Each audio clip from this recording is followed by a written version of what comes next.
एक बार माँ पार्वती कैलाश पर भ्रमण कर रही थी। तभी उनकी नजर पृथ्वी लोक पर पड़ी। सेठ जी, ये माल गाड़ी में से उतार दिया है। ये ले, तेरे आज की कमाई के 200। पूरा दिन मेहनत करके सिर्फ ये 200 रुपए ही कमाई हुई है। अब इसमें से 50 रुपए दूध के, सब्जी के, बाकी बचे 100 रुपए जो पूरे 3 दिन चलाने हैं। हाँ, हो गए पूरे 50,000 रुपए। इन्हें तिजोरी में रख देता हूँ। नहीं भैया, ये बहुत महंगी साड़ी है, कोई सस्ती सी दिखा दो। हाँ, ये 150 रुपए वाली ठीक है। भैया, ये तीनों साड़ी पैक कर दो। ये लो 5,000 रुपए। माँ दोनों को देख रही थी। आखिर जिसे जो चाहिए उसे मिलता नहीं, और जिसके पास पहले से हो उसे और मिल जाता है। इस प्रश्न का उत्तर तो महादेव का ये नजारा देखकर माँ पार्वती भगवान शंकर के पास जाती है। महादेव, मैंने देखा है कि धरती पर जो व्यक्ति गरीब और दुखी है उसे और ज्यादा दुख मिलता है, और जो सुख में है आप उसे दुख नहीं देते। ऐसा क्यों? भगवान, ये आपकी लीला है। देवी पार्वती, इस बात का उत्तर जानने के लिए आपको हमारे साथ धरती पर जहां के प्राणियों का हाल चाल जानना होगा। वहीं इस प्रश्न का उत्तर आपको प्राप्त। भगवान शिव के कहे अनुसार कुछ समय बाद माँ पार्वती उनके साथ मृत्युलोक में प्राणियों का हालचाल जानने के लिए चल पड़ी। में उन्हें एक गरीब पति पत्नी जाते दिखाई दिए। और मिला, कुछ समझ नहीं आ रहा, हमारी गरीबी के दिन कब दूर होंगे। फिर एक नई जमीन खरीद ली। सबका भाग्य एक सा नहीं होता है जी। उसके भाग्य में अमीर बनना लिखा है, हमारे में नहीं। भगवान की तो हम भी अमीर बन जाएंगे। पता नहीं कौन से पिछले जन्मों के कर्मों की सजा भुगतनी पड़ रही है। न जाने कौन से बुरे पाप किए। हे महादेव, आप इन दोनों पति पत्नी को कुछ ही पलों में अमीर बना सकते हैं। मेरे कहने पर आप इन्हें अमीर बना दीजिए। ये बेचारे कितने दुखी हैं। वी पार्वती, इन दोनों के भाग्य में अभी अमीर बनना नहीं लिखा है। महादेव, जब हम इन्हें धन दे देंगे तो दूर हो जाएगी, फिर ये भी अमीर और सुखी हो जाएंगे। कृपया करके आप इनकी मदद कीजिए प्रभु।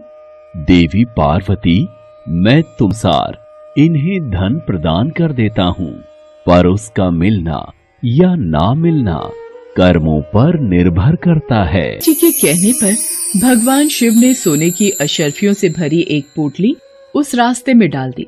पोटली से कुछ दूरी पर उर्मिला की एक अंधे व्यक्ति पर पड़ी। सुनो जी, हम तो गरीब हैं इसलिए दुखी हैं, पर ये सामने व्यक्ति तो नेत्रहीन है। एक बात समझ नहीं आई, ये नेत्रहीन लोग व्यतीत करते होंगे।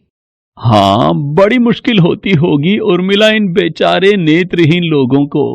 चलो आज हम भी अंधों की तरह हैं, देखें ये कैसे जीवन जीते हैं। उर्मिला और सूरज आंखें बंद कर एक दूसरे का हाथ थामे चलने लगे। सोने की अशर्फियों की पोटली रास्ते और वे दोनों करीब से गुजर गए। भगवान शिव बोले, देखा देवी पार्वती, इनके भाग्य में अभी लिखी है, हम कुछ दिन धरती पर ही रहेंगे। यहाँ मनुष्य रूप में रहकर मैं तुम्हारे मन की सभी शंकाओं को दूर करना चाहता हूँ। भगवान शिव और देवी पार्वती ने मनुष्य का रूप धारण किया और पति पत्नी के रूप में गांव के पास डेरा जमाया। शाम के समय देवी पार्वती भगवान शिव से बोली, स्वामी, मैं रसोई की तैयारी शुरू करती हूँ। यहाँ में यदि हम रहने आ ही चुके हैं तो हमें भोजन की भी व्यवस्था करनी होगी। मैं चूल्हा बनाने की तैयारी करती हूँ, आप तब तक भोजन बनाने की। माँ पार्वती चूल्हा बनाने के लिए बाहर से ईंटें लेने गई। चूल्हा बनाने के लिए मुझे ईंटों की जरूरत है। ये एक जर्जर और टूटा मकान दिखाई दे रहा है, इसकी ईंटें मेरे काम आ जाएंगी, यही ले लेती हूँ। चूल्हा तो तैयार कर लिया, महादेव आते ही होंगे। अरे आप आ गए, देखिए मैंने चूल्हा तैयार कर लिया। पर आप खाली हाथ क्यों लौट आए स्वामी? भोजन कैसे बनेगा? देवी पार्वती, अब की कोई आवश्यकता नहीं है, क्योंकि जिस प्रश्न का उत्तर ढूंढने के लिए आप आई थी वो आ गया। मैं कुछ समझी नहीं स्वामी, मेरे प्रश्न का उत्तर मेरे समक्ष ही है। हाँ देवी पार्वती, आप यही जानना चाहती हैं कि इस पृथ्वी पर क्यों गरीब लोग ज्यादा परेशान होते रहते हैं? अच्छा ये बताइए, चूल्हे को बनाने के लिए ईंटें कहां से लेकर आई हो? प्रभु, इस गांव में बहुत से ऐसे घर भी हैं जिनका रखरखाव सही ढंग से नहीं। पुराने घरों की जर्जर हो चुकी दीवारों में से मैं ईंटें निकाल कर ले आई। इसका मतलब जो घर पहले से खराब थे आप खराब कर दिया, जबकि आप मजबूत घरों की दीवारों से भी तो ईंटें ला सकती थी। प्रभु, और सुंदर दिख रहे थे।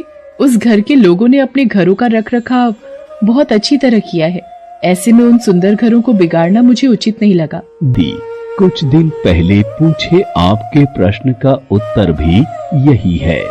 जिन लोगों ने अपने जीवन को अच्छे से सुंदर बना रखा है, उन्हें दुख कैसे हो सकता है?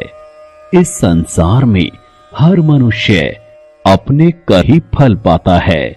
सबके पास सब कुछ नहीं होता। मनुष्य के पिछले जन्मों का कर्म उसे जन्म में भुगतना ही पड़ता है, और यदि वो अपने इस जन्म और आने वाले अन्य जन्मों को सुखी बनता है तो हमें सदैव ही पुण्य कार्य करते रहना चाहिए ताकि हमारे कर्म उसमें जुड़ते। आपको ज्ञात है वो मार्ग में उस दिन एक नेत्रहीन व्यक्ति। हाँ स्वामी, मुझे ज्ञात है। देवी पार्वती, उसके पास धन दौलत ऐशो आराम की कोई कमी नहीं है, परंतु उसके का इलाज नामुमकिन है। ये उसके पिछले जन्म के कर्मों से जुड़ा है। उसने पिछले जन्म में जहाँ किसी निर्दोष की आंखों की रोशनी छीन ली थी, इसलिए ये इस जन्म में नेत्रहीन हो गया। पर कुछ पुण्य कार्यों की वजह से ये अमीर बना। और वो गरीब पति पत्नी स्वामी? देवी, वो दोनों जन्म में एक कंजूस अमीर सेठ सेठानी थे जो कभी भी कोई दान पुण्य नहीं करते थे, इसलिए जन्म में उन्हें गरीबी और दुख मिला। पर इन दोनों के अच्छे कर्म इनका आगे का जीवन सुखी बने। इस पृथ्वी पर कोई भी मनुष्य पूरी तरह से सुखी नहीं है देवी। हर मनुष्य के पास कोई दुख और समस्या है। मुझे उत्तर मिल गया है स्वामी। इस पृथ्वी पर सुखपूर्वक जीवन यापन करने के लिए द्वारा अच्छे कर्म करने चाहिए ताकि उसे उसके पिछले बुरे कर्मों का फल न भुगतना पड़े। और फिर अपने प्रश्नों का उत्तर पार्वती भगवान शंकर के साथ अपने रूप में आकर कैलाश वापस लौट गईं।